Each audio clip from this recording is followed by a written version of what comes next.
Mchezo wa kumalizia hatua ya makundi kundi C unaendelea hivi sasa kati ya Tanzania dhidi ya Tunisia katika mashindano ya AFCON yanayofanyika kule nchini Morocco. Tayari Tunisia wako mbele kwa goli moja ambalo wamelifunga kwa mkwaju wa penati mara baada ya beki wa timu ya taifa ya Tanzania kuweza kumfanyia madhambi ya kumshika mchezaji wa Tunisia. Baka aliweza kumkamata kwa namna fulani.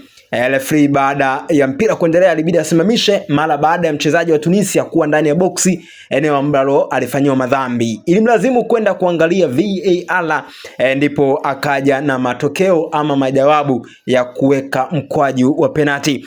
Ndipo Tunisia wakaandika bao lao la kwanza katika mchezo ambao unaendelea hivi sasa kati ya Tanzania dhidi ya Tunisia, mchezo wa hatua ya makundi kundi C, mchezo wa AFCON ambao unapigwa hii leo. Kama leo Stars itaweza kushinda mbele ya Tunisia, basi itaweza kujikatia tiketi ya kufuzu hatua ya 16 bora, lakini ina kazi ya kufanya kwa sababu Tunisia wanacheza mpira wa kibabe sana kwa tahadhari kubwa, lakini wao wakihitaji sare tu ama ushindi wa aina yoyote ili waweze kufuzu kuendelea hatua inayofuatia. Kwa hiyo mzigo mkubwa uko kwa timu ya Tanzania Taifa Stars kuweza kufanya vyema mbele ya Tunisia, ili hadi tayari wameweza kuruhusu goli moja ambalo limefungwa kipindi cha kwanza kwa mkwaju wa penalti.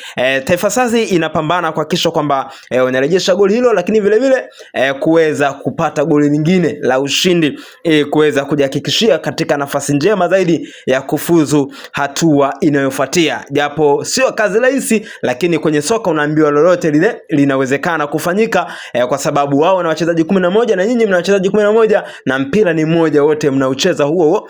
Hivyo ndivyo unaambiwa katika soka kuna kuwa na maajabu yake. Mtazamaji wa Mnyasa Media, hebu tuambie wewe unadhani leo Stars inaweza kufanya maajabu ikaiweza kuiondosha Tunisia katika mchezo huu, mchezo mkubwa kabisa, hatua ya makundi wakiwa kundi C kwenye mashindano haya ya AFCON 2025-2026 yanaendelea pale nchini Morocco. Hebu tuambie wewe unadhani nani hapa anaweza kuondoka na alama 3 muhimu, ama mchezo huu utaishaje ama utatamatika vipi, ili hali Stars wana njaa ama wana shauku ya kuweza kupata matokeo chanya kwa maana ya kuvuna alama 3 mbele ya Tunisia katika mchezo huu mgumu kabisa wa kundi C.